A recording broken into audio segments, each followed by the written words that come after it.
Mirko Macari. ¿Cómo estás, Mirko? ¿Qué tal, Fernando? Y está también Iván Weissman. Buenas tardes, buenos días, buenas noches. Sí, pues, oye... Oye, Iván, te ves realmente ridículo para empezar el año porque se te cayó el cuerito arriba del micrófono. Que parece que tú eres una oreja larga, así como de vaca, sí. Oye, o sea, empezamos ya con el bullying, Mirko. Pero por supuesto, pues eso es lo que la gente está esperando. No sé cómo se arregla esto, voy a ver cómo se arregla. Jorge Degollada dice: escuchar a Mirko me parecerá casi el cantar de un pájaro. Mira cómo te estaban esperando, mira. Dios mío. Un pájaro enjaulado. Un pájaro enjaulado que debe haber estado todo el mes. Una urraca. Yo quiero decir... Una urraca. Yo acabo de ver 2 asociaciones más con el Padrino en lo que está pasando. Muchas más. Muchas más. Allá. Tremendo, ¿no? Urraca. Un canario. Bueno, partamos un poquitito por, no sé si es que podemos hacer un vistazo general a lo que se viene. Se viene el 11 de marzo un gobierno nuevo. Hay un montón de otros temas también que vamos a tocar, pero sería interesante ver cómo ven ustedes esta Sebastián Piñera 2.0. Escuché tu editorial y concuerdo en parte en el sentido de que los nombramientos de la primera línea que nos tocó comentar en enero se complementan con la segunda línea, tercera línea y nombres que suenan también en ciertas reparticiones clave, etcétera, y sobre todo el nombramiento de subsecretarios, no el de intendente, que tiene otras dinámicas y otras lógicas, complementan este gabinete de una derecha desacomplejada. Hay como primer dato, o el más vistoso, hay varios, pero el más vistoso, 14 subsecretarios vinculados a Cristian Larroulet, que se transforma en el hombre fuerte. El hombre fuerte en términos de el poder en la sombra, ¿no? La influencia. Se comenta que él aspira a ser como un Otone de Piñera, con un segundo piso muy decisivo. Y Larroulet es al final del día, y eso es lo interesante acá, un guardián de la ortodoxia neoliberal, ¿no? Fue ha sido un compañero de ruta de Vigi desde que ambos fueron funcionarios de Pinochet, ¿no? Y su refugio fue Libertad y Desarrollo, ¿no? Este think tank que se ha denominado también el tercer partido de la derecha, desde los 90 en adelante, por su peso, por su influencia, y cuyo fin es resguardar el dogma de las lógicas políticas económicas del modelo instaurado en dictadura, muy bien resguardadas durante los años de la concertación, es decir, ponerle un marco a las cosas dentro de ese modelo, y entonces él está preocupado de la política pública, ¿no? Que es una cosa para conversar aparte, que es la política pública, ¿no? La expresión máxima del estatus de la tecnocracia, como si hubiera política pública al margen de la política, como si fueran cosas distintas. Bueno, pero los cargos, claro, son cargos técnicos que hay subsecretaría en distintos ministerios, el trabajo, por ejemplo, pesca, donde tú tenés, el funcionario tiene la capacidad de mirar el inciso dentro del artículo, y no necesariamente el gran titular, que es el que va a estar en la prensa. Y ahí se juega mucho. La letra chica de la letra. En la letra chica de la cosa, Larroulet es un jugador de áreas chicas, ¿no? Ahora, y lo otro notable respecto de Larroulet, más allá de esta mirada macro, ya en el personaje, es que se confirma eso, que en política el que come callado come 2 veces. Porque se metió de la nada. No lo sabré yo. Sí. Se metió de la nada, no estaba en ningún radar periodístico. La influencia y el peso que llegó a tener, incluso el nombramiento de los subsecretarios fue con el ministro Gonzalo Blumel de vacaciones, lo que te habla de lo prescindente que puede llegar a ser un ministro que se supone político, que es parte del comité que, bueno, fue desplazado en esta influencia por su mentor. Blumel fue hombre de Larroulet lo lleva al gobierno de Piñera, trabajó con él en las Express, y desde ahí se hace cercano a Piñera, y yo creo que eso es lo más interesante o lo más destacable. Fuerte peso en la Universidad Católica, 0 diversidad social, y mucha homogeneidad ideológica. No se abre en la línea de subsecretario al centro político, a los emprendedores, a las regiones, a otras sensibilidades que pueden querer estar representadas. Ahí está la idea del diseño sin complejo. Por eso, la derecha sin complejo. Déjame sumar un poco, donde voy a empezar de inmediato discrepando. Hay 5, 6 o 7, depende, subsecretarios que tú hablas con la gente de Revolución Democrática, el Frente Amplio, que ellos lo llaman no con desdén, sino que con un respeto y admiración le dicen la derecha peligrosa, porque tipos como Guerrero, que creo que va a Economía o Hacienda, Moreno Guzmán, el tipo que va a Educación, uno de los dos que va a Educación, los ven con mucho respeto, le dicen estos son tipos de verdad, que no es la UDI popular de Longueira, son tipos que están comprometidos de darle otra cara a la derecha, son tipos que de verdad, si tú miras su carrera, han ido por lo público y no por hacer lucas o trabajar en Sanhattan, y ellos le tienen, tú hablas, es más, creo que la próxima semana Macarena Segovia está armando ese reportaje, y los Boric, etcétera, le dicen la derecha peligrosa porque realmente los ven con que no solamente tienen una visión política y una ideología, pero también saben jugar en la cancha. Y no son, aunque de currículum son PUC, ABC1, la verdad que han jugado otro tipo y han tenido otro tipo de carrera y la verdad que hacen bien la pega. Este cabro que fue también presidente de la FEU, que tiene que se le criticar algunas cosas, cuando tú hablas con ellos, y lo que me cuenta también la Maca, es un gallo que tiene mucho respeto y como le dicen, hasta cierto temor, y le dicen la derecha peligrosa. Hay 7 de ellos que es importante seguir, porque como dice Mirko, los subsecretarios son los que realmente hacen la pega del día a día, no de implementar la política, de ver cómo van a hacer ciertas cosas. La gente que se llevó Moreno al desarrollo social también están. Entonces, pero el lado B, a mí lo que más me sorprendió es la homogeneidad sociocultural, que no representa realmente el Chile moderno.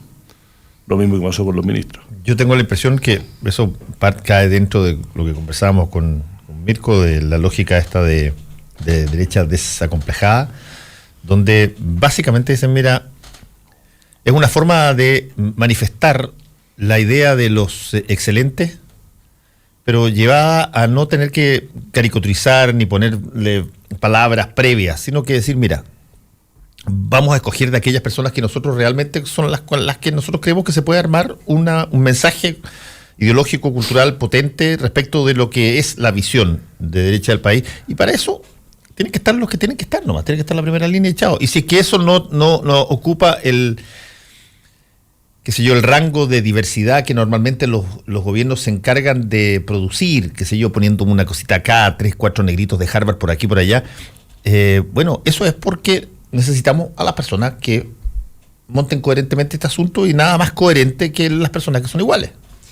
Sí, otro punto, solo complementar a Iván, que no sé por qué dijo discrepar, porque yo encuentro que refuerza lo que yo dije en el sentido siguiente, que lo clave es que son cuadros políticos preparados. De hecho, muchos vienen de cargos menores, jefes de gabinete o asesoría en el primer gobierno de Piñera, pero vienen formados de antes, ¿no? En los semilleros que la Roulette tiene en la derecha, no hablo solo de la Roulette, pero claro, las conexiones en el mundo de la derecha, que es un mundo pequeño pero muy poderoso, son Libertad y Desarrollo, el Mercurio, la Católica, esas son las históricas. Ahora se suman otros centros de estudios, pero hay gente que está pululando en torno a eso. Sí es cierto que no tienen que ver con gente que venga del mundo de la experiencia privada o de la empresa, sino que están en el tema de la ideología, es decir, de la política pública. Podemos discutir lo que es la política pública, que es otra conversación, pero...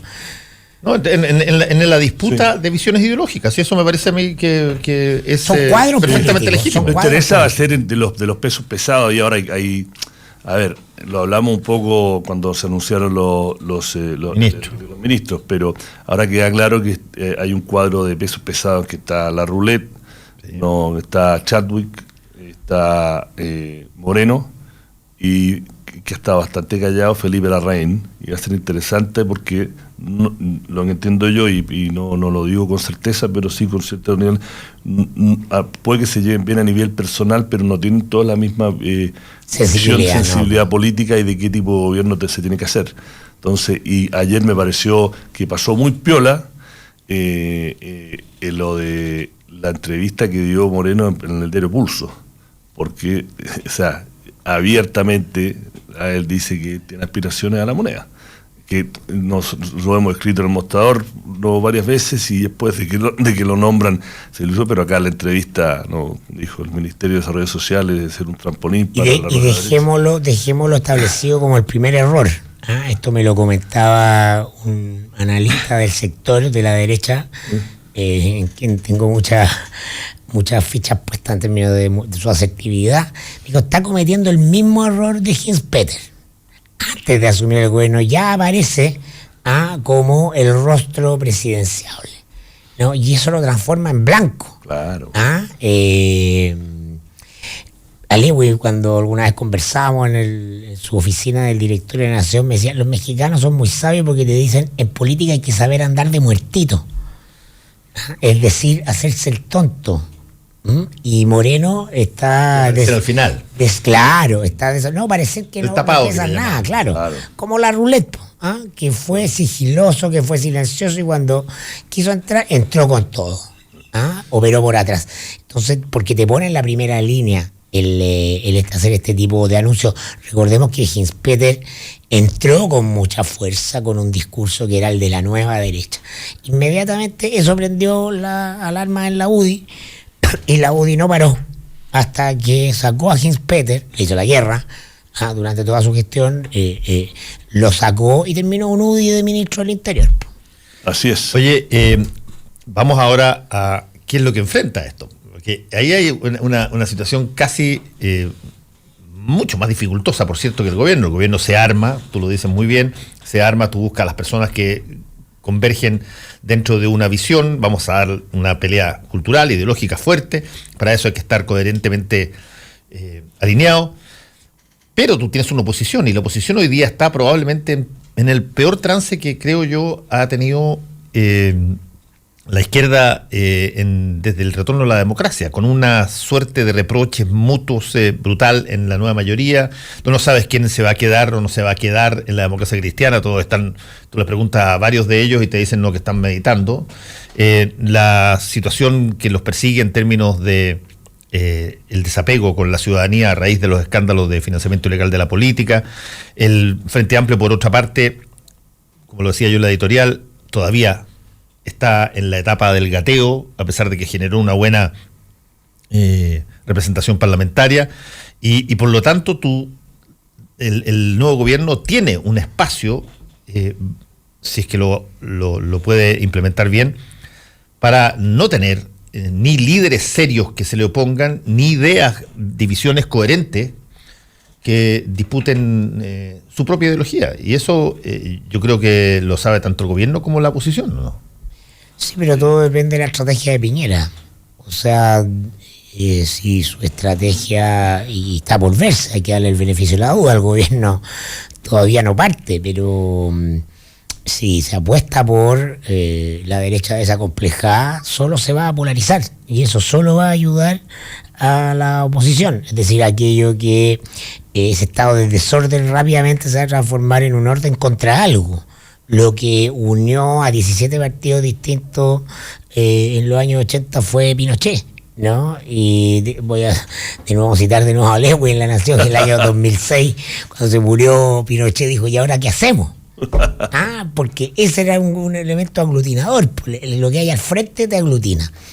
Y entonces, por el contrario, si el gobierno fuera a elaborar una estrategia de centro, una estrategia comunicacional moderada, tiene más opción de dividir para gobernar, que era la máxima de los romanos. Entonces, mucho depende del tono con el que entre Piñera, porque la pelea política se da es básicamente por la agenda y ocurre en el espacio público.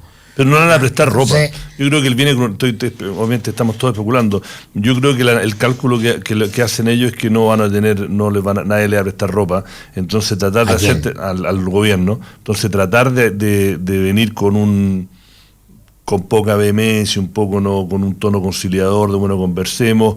No creen que tienen mucho piso, porque el cálculo, entiendo yo, que hacen es que cualquier político de la vieja concertación que haga atisbos de, bueno, negociemos a ver qué tipo de reforma laboral o qué tipo de reforma a las pensiones, la parte más progresista, en la banca del Frente Amplio los va a tirar al frente. Entonces nadie se va a atrever a tener esa conversación, va a ser complicado en ese sentido. Entonces yo imagino que el cálculo que van a hacer es... Al revés. ¿Por qué? Si el clima es de distensión, y no hay frases para el bronce de estilo radical que en las redes, que enerven la posibilidad de llegar a acuerdos con ciertos actores, con los Insulza, con los Arboe, con esto conseguir los votitos por acá, unos diputados, entonces es mayor. O sea, la polarización, el ambiente de polarización te ordena y te divide, po. Entonces eso es lo que... Pero vayamos a, por ejemplo, casos concretos que va a tener que enfrentar Piñera apenas entre. Carabineros. Yo creo que si es que todavía ya está claro que aparentemente este gobierno no va a descabezar a Villalobos, por lo tanto Villalobos va a estar ahí, lo que le va a regalar a Sebastián Piñera la posibilidad de poder mostrar el primer signo de liderazgo partiendo, si es que lo hace, que es sacar al general director de Carabineros y poner a su propio general director. Pero ahí hay algo que hacer, y yo creo que para eso están bastante votos de la oposición disponibles. Sí, claro, ese tipo de cosas que bastante son menos de la oposición Pero porque no hay nadie que no esté de acuerdo en que la situación se requiere una reforma y una reforma profunda, interna, obvio, sí, por lo tanto ahí tú puedes sacar un primer proyecto conjunto interesante. Creo que en el ámbito de la inmigración, que ha reflotado mucho y con fuerza, yo creo a Sebastián Piñera, que tiene una visión ideológica respecto de la inmigración, puede eventualmente también conseguir bastante apoyo en términos de algunos pero ahí parlamentarios, particularmente cada elemento de la letra chica te puede polarizar. Es verdad. Porque un tema altamente sensible. Ese tema es muy sensible, ese tema va a mostrar la hilacha de Chile. Claro, estoy de acuerdo. Todo el país ha visto que hay una crisis institucional. Mira, lo de los inmigrantes va a mostrar la hilacha realmente qué tipo de país somos cuando se venga una discusión en el Congreso y en los medios, porque nadie está libre de pecados de cómo abordar ese tema, ¿no? Y es un tema que si se aborda con el tradicional liberalismo de la Ilustración que lo hicieron en Europa Occidental y en Estados Unidos, estás hablando de una élite mirando un problema desde el punto de vista que no es práctico, y no estás hablando como lo ve la masa, y la masa puede que sea un poco más provincial en mirar el tema, pero es un tema para entonces, si se aborda desde el punto de vista de que cualquier persona que hable negativamente sobre los inmigrantes es racista, es xenófobo, ¿no? Yo creo que ese debate va a ser no interesante. Ese debate va a ser que va a mostrar qué tipo de sociedad somos ahora, cuánto hemos progresado socialmente y culturalmente. El debate sobre la inmigración va a enfrentar a Piñera al primer gran tema, o si es que toma ese tema, porque puede no estar prioritario en la agenda, no lo sabemos. Yo creo que pero va a irrumpir por sí solo. Claro, o sea, ante la disyuntiva de qué hacer con su electorado. El objetivo número uno, lo vamos a repetir hasta el cansancio este año en este programa, el objetivo número uno del gobierno es reelegirse. Y por lo tanto van a haber dentro del sector de la derecha distintos discursos. O sea, el discurso de Evópoli no va a ser el mismo discurso de José Antonio Kast, ¿no? Que ya hablaba ayer de las mafias, ¿no? Bueno, Sergio Méndez lleva un mes tuiteando de que acá hay una mano negra y sugiere, no lo dice porque creo que sabe que se va un poco al chancho, pero hace eco de lo que está en las redes sociales de la derecha ultra, de que acá, o sea, lo último que me llegó y me lo mandó un ex general de Carabineros, un ex general del Ejército, diciendo, ustedes han visto esto, de todo este complot de que la Naciones Unidas le está pagando en secreto a este gobierno $300 por haitiano y que hay todo un plot y que les van a dar ciudadanía para que voten por la nueva mayoría. O sea, hay toda una teoría conspirativa detrás de esto. El trampismo, sí, el trampismo acá. Melnik, Checho Irán, esa gente representan eso, o sea, las declaraciones de Checho Irán de que claro, que había que cuidar la raza, que va a cambiar la raza. Claro, o sea, me parece que hablan de esa división y entonces el gobierno va a estar frente a un problema mayor, porque tiene que tomar una decisión respecto de su electorado. Es distinto al tema Carabineros, donde hay un criterio transversal de que la cuestión no da para más. Sí. No, yo estoy de acuerdo. Yo creo que en inmigración va a haber posición que va a partir probablemente por la frase pueden entrar cualquiera que tengan que vengan a trabajar y que tengan todos los papeles en regla, que me parece razonable, para a partir de ahí generar yo creo una suerte de algo que la derecha ideológicamente, yo tengo la impresión tiene súper claro, que las inmigraciones tienen que ser selectivas. Y tú tienes que discriminar quién viene y quién no viene. Y tú tienes que establecer quiénes te conviene que vengan y que sean parte de tu país y quiénes no.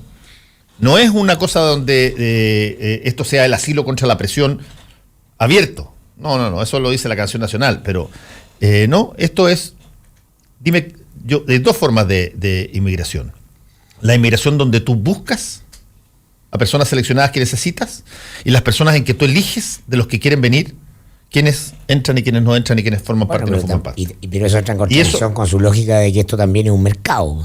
Es mano de obra que la economía global mueve. Así tú tienes los países más capitalistas del mundo a la hora de tener que pensar en su propia posición, a veces son mucho más selectivos y discriminatorios que lo que plantea el discurso. Y yo tengo la impresión de que va a haber aquí un intento de aglutinar a fuerzas políticas detrás de la idea de que la inmigración tiene que canalizarse, lo que me parece lógico, claro, tiene que canalizarse dentro de una situación legal y que esa situación legal debe ser vista, evaluada, seleccionada por parte del país que recibe y no tiene que venir cualquier cosa.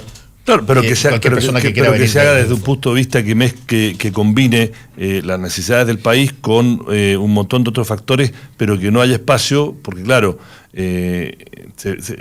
un dato de los curiosos, han llegado más venezolanos que haitianos, pero mucho más, pero el comentario no es la mafia de los venezolanos, porque sobre todo de las redes sociales, es la mafia de los haitianos. ¿Por qué? Porque son negros. Y además porque ideológicamente esas personas vienen escapando de un gobierno dictatorial de izquierda como el de Maduro y por lo tanto tienen que ser recibidos con los brazos abiertos, porque son ideológicamente afines. Pero yo creo que hay toma de posición súper clara en la derecha chilena para evaluar quién conviene y quién no conviene que sea inmigrante en el futuro. No por las tonteras que dice Checho Irán respecto de los cambios de raza, sino porque nosotros somos un país que en general le tiene miedo, pánico a la diferencia. Nos gusta que las personas sean todos iguales, así como las personas de esa serie extraordinaria que se llama Handmaid's Tale, donde es un mundo posterior, donde todos las personas que poseen cosas, que tienen propiedad, que tienen derecho patrimonial, se visten de una manera y todas las personas que sirven a esa persona se visten todos idénticamente de otra manera. De tal manera que tú no te equivocas, tú ves perfectamente quién es quién. Si lo que nos asusta a nosotros es cuando vemos diferencias y no sabéis cómo abordarla y el color negro de la piel es una diferencia demasiado visible para tolerarlo. Pero por eso yo digo que para ese gran debate que lo tenemos que tener como sociedad, ojalá lo hagamos de una manera madura, va a haber extremos de todos lados porque son así son las sociedades democráticas, pero creo que va a mostrar qué tan desarrollado culturalmente y socialmente está Chile como país. Nada. Porque vamos a ver, yo creo que ahí vamos a estarle el hacha. Tú vas a ver el déficit en educación tremendo, o sea, es decir, el discurso xenófobo tiene fuerza en No, Chile. va a haber discursos, pero en todo el mundo, si no solo Chile, no hagamos que Chile es mejor o peor. En todos los estratos sociales, en toda parte del espectro político. Y en todos los países. No es exclusivamente una premisa exclusiva de derecha esto de mirar al extranjero y sobre todo si habla otro idioma o tiene otro color de piel como una suerte de peligro. No te quedo aquí. Yo creo que aquí puede, como estoy con Iván, aquí pueden salir... Sí. Y acá hay un montón de sentimientos encontrados, porque cuando empezó esta conversación o el tema el año pasado, que también hubo un par de semanas o meses que fue candente el tema, y me acuerdo que viendo un reportaje, no sé en qué canal lo dio, pero fue un buen reportaje el tema de la inmigración. Claro, mostraban una familia, y por un lado mostraban una señora feliz de que ella tenía a un médico haitiano y un médico venezolano que la atendían en un barrio no vulnerable, pero esa misma señora también estaba enojado de que vinieran negros. Entonces me acuerdo que el periodista le dice, pero si el médico, sí, pero él es médico. Claro. Porque le decía, pues el médico que la acaba de atender... Eso es lo que yo me refiero con... Yo me refiero en que tú tienes una mirada que va a discriminar y seleccionar, entre otras cosas, por ejemplo, esa. ¿Viene un haitiano? Sí. ¿Es médico? Sí. No puede pasar. ¿Viene haitiano? Sí. ¿No tenía trabajo allá y qué sé yo, fue expulsado de la cuestión? Okay. Hay que revisarlo. Es lo útil que puede ser, claro, una mentalidad utilitarista. Pero eso de las sociedades que tienen, o sea, Fernando, o sea, las sociedades más abiertas, liberales, productos de ilustración, tienen estos, lo llaman puntos. No puede entrar cualquiera. Obvio. Entonces, hasta cierto punto me da vergüenza de pseudo defender a Trump. La política que tenía Estados Unidos de ser tan abierta para aceptar inmigrantes era la excepción a la regla del mundo occidental. O sea, es mucho más difícil conseguir una visa en cualquier país de Europa, de la Unión Europea, de lo que era en Estados Unidos. Australia, mucho más. La esencia del país, tú lo puedes contar mejor, Fernando, también. Es un país de inmigrantes. Claro. Estados Unidos se constituye. Todos los países somos países de inmigrantes, solo que algunos países se reconocen. Tienen conciencia de eso más que otros. Claro. Nosotros somos un país totalmente inmigrante. O sea, toda la raza. La conversación sobre la inmigración mezclada. Es una conversación sobre la identidad, que es la raíz del problema mapuche también. Entonces son problemas interconectados, si tú quieres. ¿Está el país dispuesto a entrar a una conversación en serio sobre quiénes somos?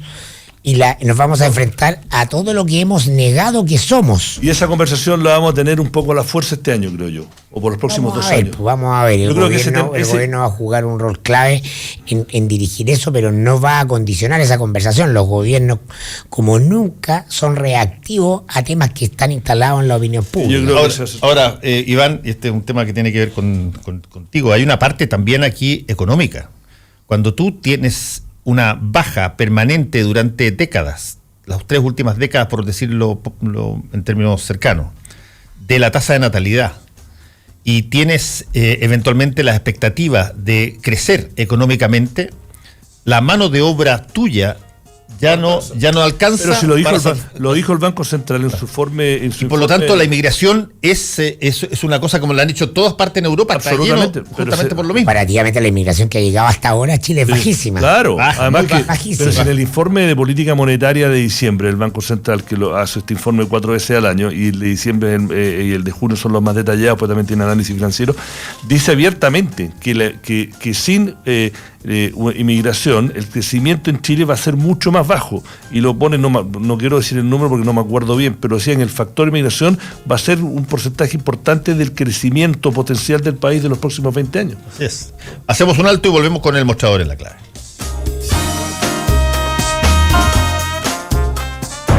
Quinta fecha del torneo nacional. Este sábado, desde el Estadio Monumental, 18 horas, Colo-Colo, Huachipato. Los salvos quieren reverdecer laureles y Huachipato quiere que sea su víctima. Y el domingo, las universidades, 6 de la tarde, desde el Estadio Zorros del Desierto, Deportes Iquique hará de local frente al superlíder e invicto, la Universidad Católica. Cerramos desde el Nacional con la Universidad de Chile, sublíder, enfrentando al siempre complicado Deportes Antofagasta. Es el cónclave deportivo de tu Radio La Clave. Hora clave. 9 de la mañana, en punto. 92.9. Somos como tú. Somos La Clave. Si tú eres de las que se preocupa de dar lo mejor a tu familia, la que da su receta por Facebook, la que da sin esperar nada a cambio, la que da ideas para el fin de semana, la que da consejos por WhatsApp, la que da orden y malcría, la que da permiso, la que da su hombro, la que da amor... Entonces, dale Manantial a tu familia, porque darles agua purificada les hace bien. Manantial no contiene cloro, es libre de sodio y es 100% pura. En Manantial, despachamos gratis toda la pureza y frescura que merece tu familia. Contáctanos al 600-427-2200 o solicítalo en manantial.com. Manantial es vida. Estamos de vuelta con el mostrador en La Clave. Aprovechemos, Iván, que... Vamos a pelar a Mirko. Antes de que llegue el padrino. Oye, dos cosas. Peguémosle un vistacito a algunas de las situaciones que están pasando. Estábamos conversando en la mañana con José Andrés Murillo. Hay, yo creo que hay una, y lo voy a mencionar así, una suerte de tensa expectativa respecto de lo que puede derivar de esta visita del obispo de Malta, Chicluna, y Jordi Bartomeu. Del detective Montalbano. El detective Montalbano, sí. El detective Montalbano del Vaticano. Hay como una, tensa expectativa, porque por una parte, todas las personas con las que yo he conversado que han acudido a las entrevistas con Chicluna o con Bartomeu, hablan de que hay una suerte de atmósfera totalmente distinto de recepción en estas personas, y por lo tanto generan automáticamente una idea de expectativa positiva.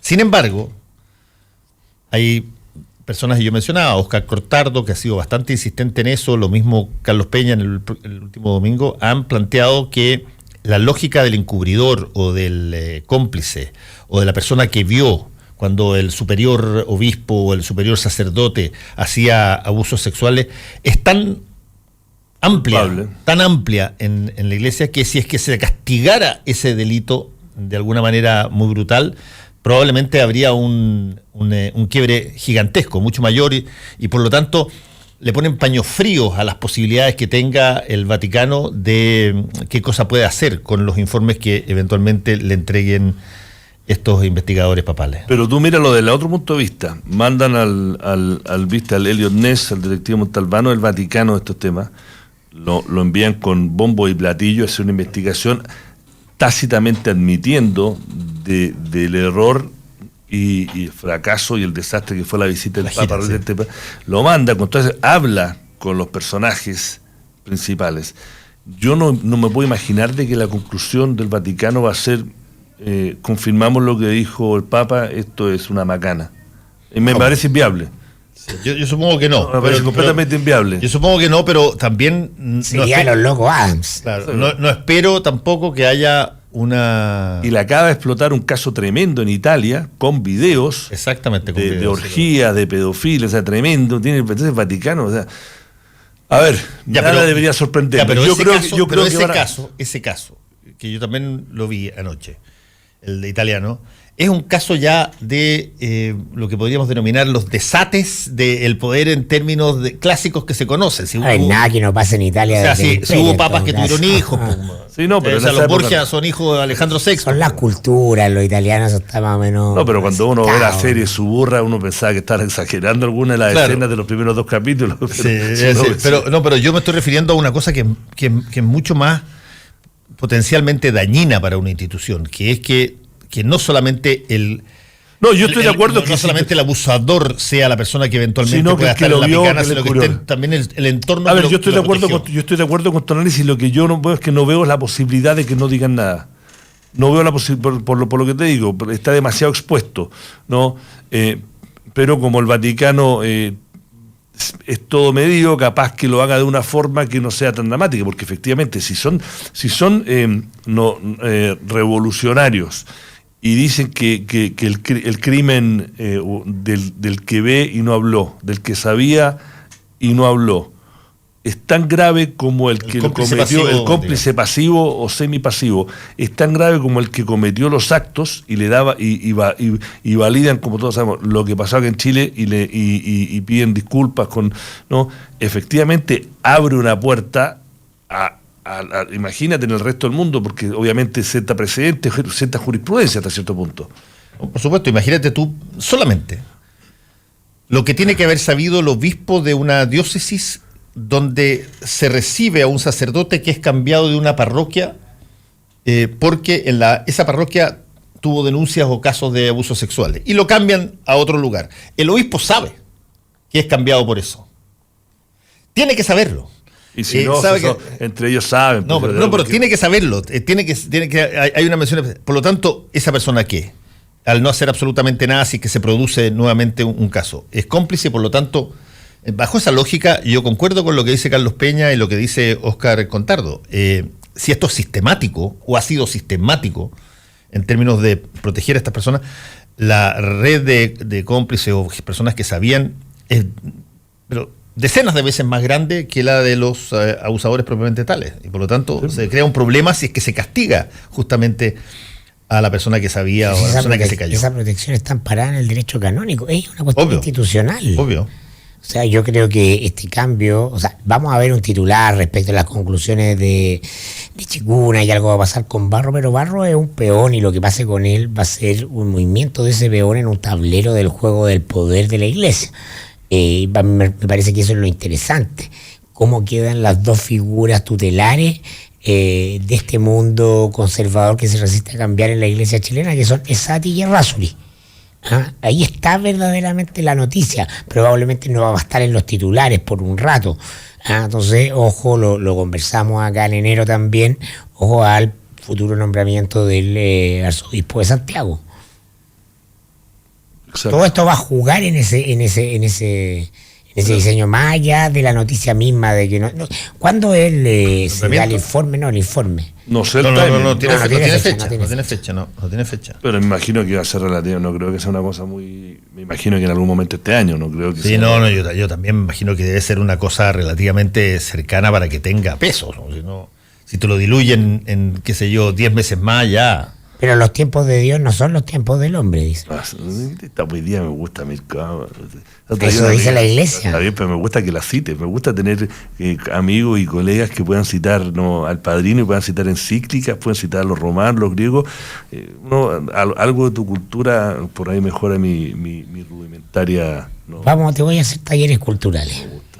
No, pero en todo caso es interesante ese punto porque se abrió una potencial vía para que esto se tome o se pueda tomar en serio y habrá que ver si es que eso, finalmente tenía ganas de que eso ocurriera o no. Eso lo va a definir el Papa Francisco cuando reciba y dictamine qué se hace con este informe de Chicluna y Bartomeu. Chicluna es un nombre bien... Chicluna como con chic, se lo toma poco serio, un nombre Chicluna, pero ya le cambiado. No, pero es que es con como los papas les casita, y me parece que a los papas se cambian nombre cuando son papas, le podría haber puesto tu nombre un poco con un poco más gravitas. Charles Chicluna. Sí, y fíjate que él ha tenido bien buena reputación como investigador de la Iglesia. Pero claro, tiene que haber sido como en la época de la Inquisición, pero al revés, cuando mandaban a sus investigadores eclesiásticos. ¿Dónde crees tú, Iván, que vienen las primeras balas del gobierno de Piñera respecto a la cosa económica? Porque yo tengo entendido convengamos que hay dos cosas que quiere hacer lo más rápidamente posible: que se genere un aumento de crecimiento, que ya está, pero que sea atribuido a él, que no sea la expectativa, sino que sea atribuido a la gestión. No, pero ya se lo está atribuyendo. El 3.4%, enero creció 3.4% la economía. Y ya claro, ayer era porque los empresarios volvieron a invertir, porque de afuera ya ven que se vienen tiempos mejores. Pero miran, balas no, los primeros 2 años a nivel macro no le veo balas, a no ser de que afuera quede una tendalada, porque Chile es un país muy abierto al mundo, entonces cuando le va bien al mundo le va bien a Chile, y cuando le va mal al mundo no le va tan bien. estaba viendo a propósito de eso una serie de frases que lanzó Putin hace todas asociadas a el armamento es la garantía de la paz y nadie vaya a ocurrírsele usar armamento contra Rusia o alguno de sus aliados. Bueno, en Siria está complicado, pues en Siria le sale. Te digo. O sea, llevamos un año con un riesgo geopolítico tremendo que los mercados financieros han sopesado poco o asumido de que hay más ruido que gane. Tenemos lo de Corea, ahora tenemos, o sea, en Siria tenemos tropas americanas por primera vez, no acá los medios dieron poco ahora porque fue justo la semana el Festival de Viña, pero que tropas americanas se enfrentaron con tropas rusas. Yo cuando escribía Internacional en los 90, me acuerdo que era muy determinante para la estabilidad económica la situación del Medio Oriente. Claro, por el petróleo. Una pregunta, hoy sí, por supuesto. Ahora ya no. Hoy día eso, ahora ya no. Ya no. Estamos desacoplados. Piensa tú que Estados Unidos ahora, este año, en algún momento, va a ser el principal productor de petróleo del mundo, que eso no pasaba desde los años 20. No, el gas. La irrupción y la fuerza y la velocidad de las energías renovables le ha quitado mucho poder y importancia a lo que pasa en el Medio Oriente. Entonces se pescan poco. No, pero hay riesgo. Las primeras balas pueden ser de afuera, internas a nivel macro le veo pocas. Ahora, hay ciertas cosas que el presidente va a querer hacer, pero no va a tener el presupuesto de hacerlo, entonces creo que ahí Felipe Larraín va a tener que ajustar. Pero lo que sí se le viene, y entiendo yo que en abril va a ser uno de los primeros proyectos de ley, parece que estuvieron escuchando a Mirko acá en la radio, se viene una versión acotada de la parte que pueden sacar rápido a las pensiones, que involucraría meterle bastante plata, pero dicen bastante plata y no sé dónde la van a sacar, al pilar solidario de inmediato, y dejar la conversación de la parte de qué partes van a un reparto, si va a ser un 5%, esa parte que es más entrampante, dejarla para empezar ya la discusión, pero no va a ser inmediata. Entiendo yo que esto lo podría anunciar en abril, pero no vamos a ver qué pasa, porque hay muchas cosas que están. A mí lo que pasa, lo que va a ser curioso o interesante ver es técnico, pero voy a tratar de explicarlo en la forma más simple. Desde el año 2008 hasta ahora el mundo entero y Chile, porque sobre todo el mundo occidental, ha vivido una era, se llama la era de la plata barata. A raíz de la crisis financiera del 2008-2009, los principales bancos centrales del mundo bajaron las tasas de interés a cero o negativas porque querían que la gente gastara para reflotar y darle liquidez a la economía. Y esa era está terminando. La Fed empezó ya a subir tasas y en el mundo entero las tasas están subiendo y en Chile también están empezando a subir, a pesar de que la economía hay espacio, pues la economía no está a full potencial, pero vamos a tener. Y eso se va a traducir en hipotecas más caras, créditos de consumo más caras. ¿A qué nivel va a llegar de que le pueda complicar el panorama a Piñera? Insisto, creo que los primeros 2 años están medio jugados, a no ser que pase algo muy dramático afuera, creo que estamos jugados. Los problemas no van a venir por el lado económico, no viene un viento de cola, pero el tema no deberían. Pero no vamos a ver lo que pasa con el tema de la AFP, si es que tiene piso. Entiendo yo que esa es una de sus prioridades. Oye, y en el ámbito... El informe de la OCDE de esta semana también... Bueno, fue interesante, eso lo podríamos hablar. Por la OCDE. Ok, pero es interesante porque... Vuelve a lo mismo que todos sabemos que son los problemas de Chile: desigualdad, mala productividad, mala educación, que hay que subir los impuestos. El informe de la OCDE dice que el gobierno de Bachelet sorteó la crisis económica con buen manejo de timón. Así es. Eso es interesante porque va contra todo el discurso de la campaña de Piñera. Pero tú sabes tan bien como yo, Mirko, sí, yo lo sé, pero quiero... Pero a lo que me refiero... Ahora no lo digo yo ni tú. No, pero te lo dice sabes, la OCDE. Está bien, pero tú sabes tan bien como yo que ese tipo de informes de la OCDE son utilizados cuando te convienen y no son utilizados cuando no te convienen. O sea, tú no va a haber gente de la derecha económica en torno a Sebastián Piñera que vayan a criticar el informe de la OCDE. de la OCDE. No, si no se critica, se ningunea. Exactamente, se ignora. No existe. Se ignora. Y sin embargo, por el lado de la nueva mayoría, van a enarbolar el informe de la OCDE como si fuesen, qué sé yo, el canto de, pero eso no está pasando, de Corpus Christi. Pero eso no está pasando. Lo segundo. No, pero se ha aparecido, yo lo he visto en todo. Bueno, fue portada en todos los diarios, fue portada en todos los diarios el informe. Comunicacionalmente no tiene el impacto de. No, el presidente está en Japón, de construir un sentido común. Pero oye, va a mandar el proyecto de constitución, dijo antes el proyecto de constitución, antes de que termine el mandato. Para decir que cumplió con mandarlo, pero. No, pero es que estamos en momentos de balanza y es bueno remarcar que todo el discurso que este gobierno ha sido un desastre en materia económica no lo ha sido. Para empezar a clarificar las cosas, lo ha sido desde el punto de vista político, justamente porque permiten que ciertos indicadores económicos se transformen, ¿no?, en una posverdad, porque eso es lo que ha ocurrido todos estos años. Entonces ahí está el gran déficit político, porque estamos en momentos de balance, y hay que decirlo, es bueno que la OCDE lo diga ahora, o sea, es un momento pertinente para hacer una evaluación del gobierno de Bachelet, que fue desastroso desde el punto de vista político, pero que no pasó nada de lo que se dice que pasó desde el punto de vista económico. El país no está al borde de ninguna catástrofe ni nada. Fue una gestión económica decente, razonable, ¿no? Muy lejos de los adjetivos que se claro, nunca se disparó el desempleo, no entramos en recesión, crecimos menos que hemos crecido en mucho tiempo, el tiempo dirá, porque no se puede científicamente probar, entonces es muy ideológico, qué porcentaje del menor crecimiento se puede atribuir al clima que generaron la reforma y cuánto fue el precio del cobre y lo que se vino afuera, y ese debate va a seguir teniendo, porque la derecha va a decir que fue toda la reforma y un poco lo de afuera, y la nueva mayoría. Y la OCDE te dice que faltan más reformas, te dice hay que seguir subiendo los impuestos. Así es. No te dice bájelos. A las personas, no a la empresa. Sí, por cierto. A las personas. Bueno, y vamos a otro gran grupo político que tuvo vacaciones. De hecho, nadie se fijó básicamente lo que pasaba.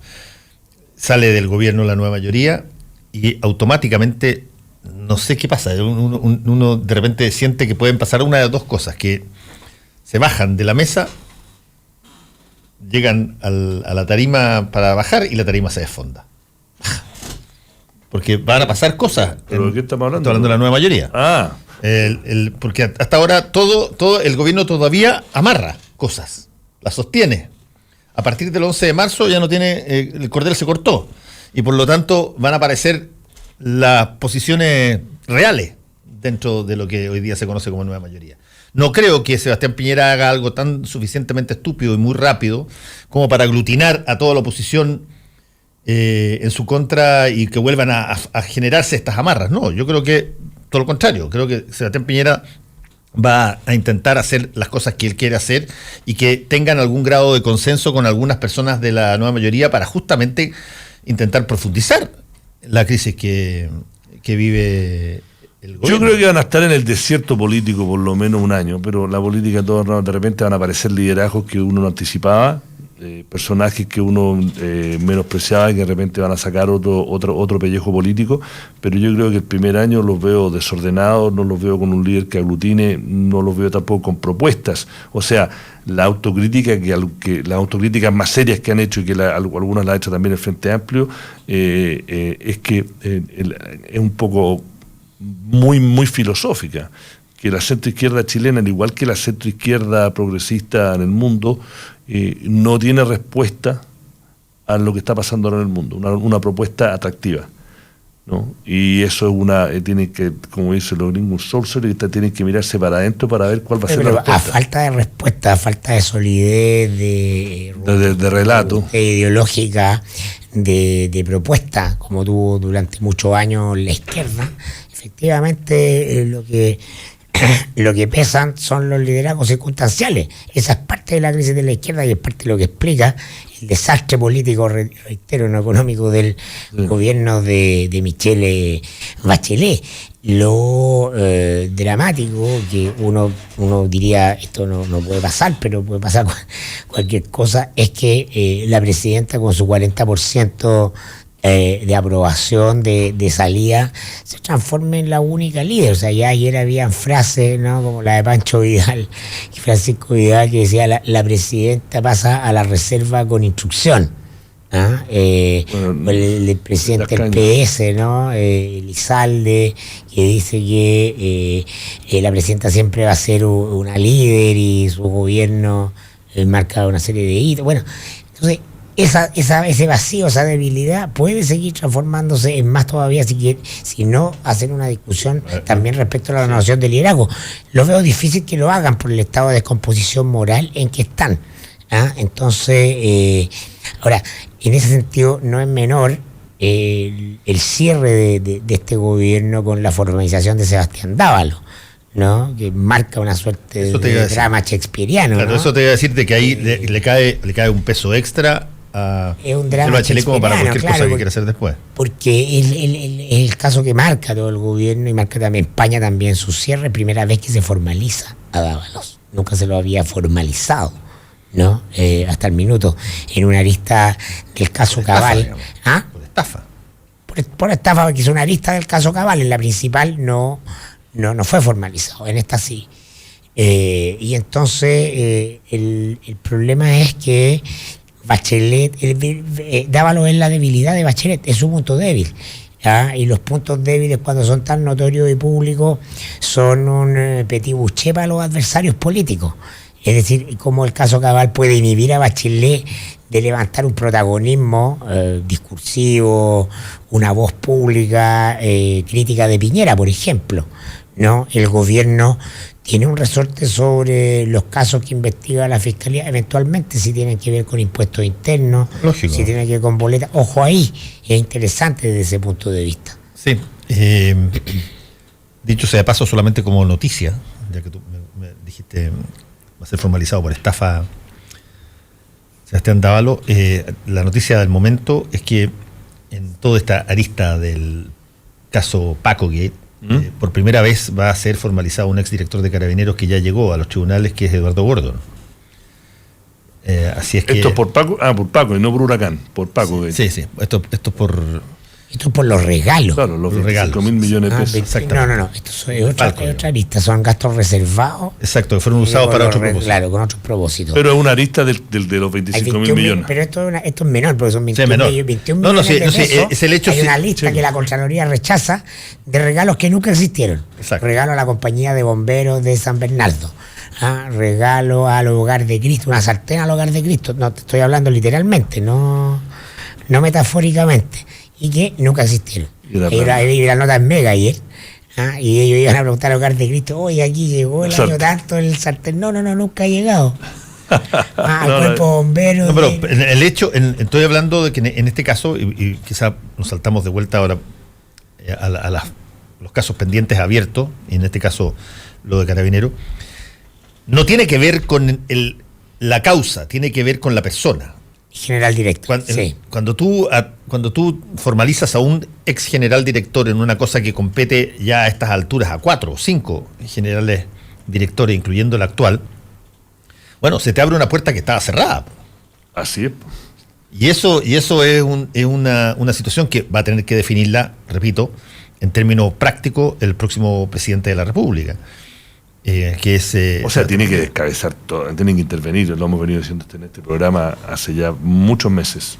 Sí, y yo creo que lo clave es supeditar efectivamente al poder civil a Carabineros. Si esa es la clave de todo esto. Este control tiene que ver con la automarginación del poder político de la fiscalización efectiva de las Fuerzas Armadas y de Carabineros. Estoy de acuerdo. Esa es la razón. De hecho, Gordon puede hacer estos regalos truchos y embolsarse esas lucas porque, bueno, él era general director en el gobierno de Bachelet. ¿Y quién era director general en el gobierno de Lagos? Bernales, ¿no? En el gobierno de Lagos. De Lagos. Bernales, que, bueno, falleció posteriormente. Cienfuegos estuvo. ¿Quién más estuvo? Sí, hay como 4. No, lo que pasa es que hasta ahora, con algunas excepciones, hay todavía una omertad dentro del cuadro, pero algunos van a tener que, al estilo película gringa, va a haber uno que va a empezar a cantar y darse vuelta y van a empezar a caer todos. Pero lo único serio en esto es la decisión de fiscalizar efectivamente a Carabineros por parte del poder político. Bueno, y le están dando un plato, un gol. Ahora, yo un pase espero de que gol eso al sea gol de así. Piñera. Yo Pero le están dando un pase de gol para a serte Piñera. franco, espero que eso sea así. Yo también. O sea, ¿a qué me refiero con...? Si no es mucho pedir, es el estándar no. de ¿A qué desarrollado, yo creo que Sebastián Piñera no va a desaprovechar esta primera oportunidad Por inmediata yo de creo que demostrar no. liderazgo Estoy de acuerdo contigo. nacional. De acuerdo. Y por lo Estoy de tanto, acuerdo contigo. la presidenta le está dando un pase de gol. pero entendamos de qué estamos hablando, porque quizás podemos estar hablando de dos cosas distintas. Lo que tú dices es lo que uno esperaría que ocurriera, que el poder civil se hiciera cargo De verdad. de no, verdad. no, no, no. Lo que también se podría hacer sería sacar a Villalobos y colocar a otro general director afín para que Carabineros siga de alguna manera mandándose solo como se ha mandado históricamente solo, pero con una nueva cara, por lo tanto tú tienes una Hay aire, pero eso no. Pero yo se creo pueden que- hacer las dos cosas, cambiar el nombre para anotarse el punto político y dar la señal, y a la vez comenzar una reforma con consenso transversal. Exactamente. efectivamente Yo creo que controlar. yo creo que eso Ahora, lo va a hacer. En el estado de los políticos, el estado moral de la política, después de los casos de corrupción política, que los políticos fiscalicen a Carabineros no me garantiza nada tampoco. Claro.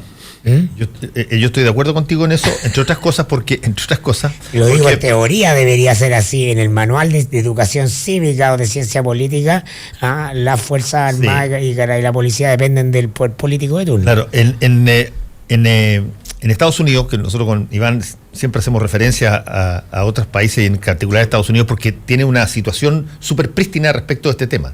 El presidente de la República es el comandante en jefe de las Fuerzas Armadas siempre, en toda posición. En Chile, el presidente de la República es el comandante en jefe de las Fuerzas Armadas solo en caso de guerra. Nunca en la cotidianidad. ¿Puede llamar a retiro a uno? Sí. ¿Puede llamar a retiro a otro? Sí. En el caso de Carabineros. Pero no puede... Oye, no se podía. Tiene La claro, constitución eso de es- Jaime Guzmán transformaba a los impidía. comandantes en jefe en inamovible. inamovible. Sí, po. Eso cambió con el 2005, con las reformas de Ricardo Lago, pero lo que estamos hablando ahora es la Fuerza Armada, la única que queda de las cuatro, la única que queda que es realmente autonómica. Esto voy a hacer un símil injusto quizás. Es probablemente la última monarquía absoluta dentro de las Fuerzas Armadas que va quedando, es Carabineros. Así es. Equivalente al Vaticano, si tú quieres, que es la última monarquía absoluta que va quedando en materia de estados en el mundo. Y por lo tanto, tú tienes que hacer algo y tomar una decisión respecto de si es que vas a reformar por todas estas menjunjes que están pasando y te dan la oportunidad de si es que en la reforma cambias personas o si cambias el sistema.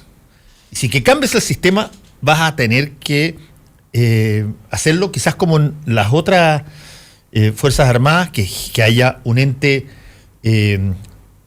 colegiado en términos del generalato, que tenga posición, que el ministro de Defensa tenga preeminencia por sobre... Como ha quedado en evidencia, o el interior. para ser justo, y como ha quedado en evidencia, el único sector que puede acometer este cambio es la derecha, porque el mundo de la concertación a una mayoría Le viene tiene miedo, señor. acomplejado, Claro, está complejado. con el mundo de Carabineros. Lo demostró Bachelet, po, todo este periodo, todas las oportunidades que tuvo de en esta crisis sacar a Villalobos para darse, y no lo hizo, po.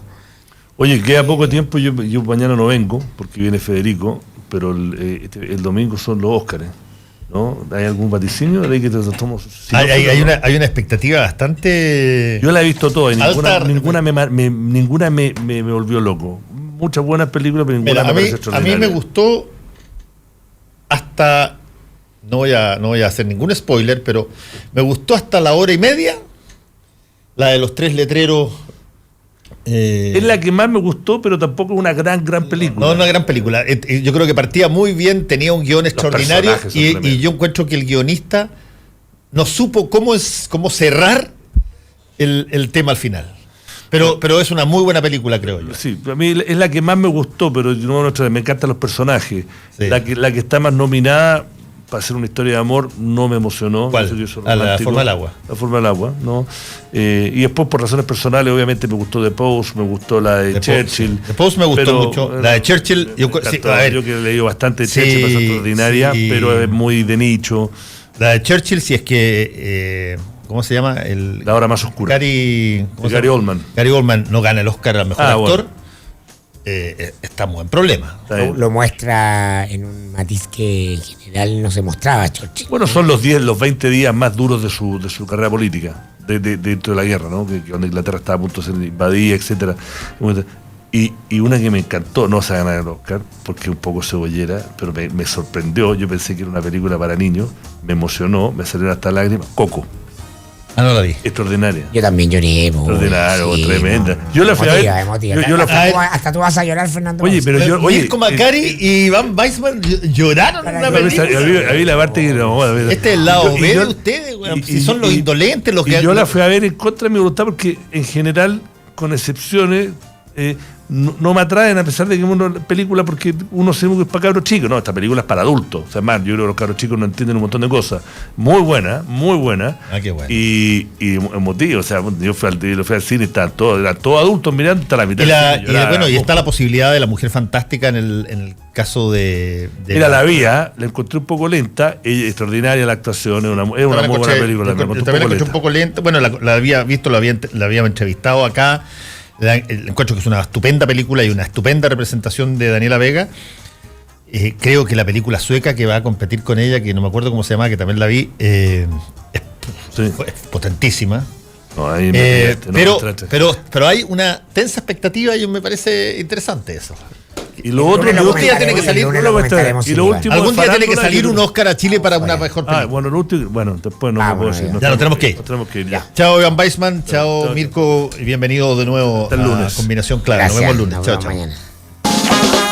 Actualidad con ojo crítico, información desde distintos puntos de vista y discusión bien informada. Fue El Mostrador en la Clave, con el equipo de El Mostrador y Combinación Clave.